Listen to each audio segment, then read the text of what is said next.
Booba a donné une conférence à Harvard où il a donné toutes ses stratégies pour devenir le rappeur numéro 1 en France. Bon, avec 3 millions d'albums vendus et près de 25 ans de carrière, Booba c'est bien plus qu'un simple artiste. Bon, Booba il est considéré par beaucoup comme une légende du rap, mais ce qui va nous intéresser aujourd'hui c'est comment il a réussi à construire son empire marketing. Bon, l'un des premiers coups de génie marketing de Booba, ça a été de créer une image sulfureuse de lui pour rassembler une communauté de personnes qui l'adorent et qui le détestent. Parce que d'un côté, il incarne la vision d'un rap gangster et hardcore, alors que de l'autre côté, il est aussi considéré par beaucoup comme un poète avec des punchlines percutantes. Mais son succès, il ne repose pas uniquement sur son image, puisque très tôt, il a compris l'importance de la diffusion de sa musique. En fait, là où la plupart des rappeurs cherchaient à passer en radio, lui, il a choisi l'indépendance et de construire son propre label.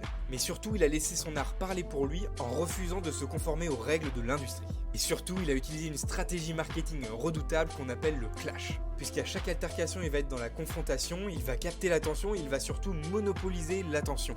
Finalement, Booba, il a réussi à créer un véritable clivage. Parce que là encore, on est avec lui ou contre lui. Alors maintenant, la question que je te pose, c'est que est-ce que Booba est un véritable génie du marketing ou est-ce que c'est un simple provocateur? Je te laisse répondre en commentaire.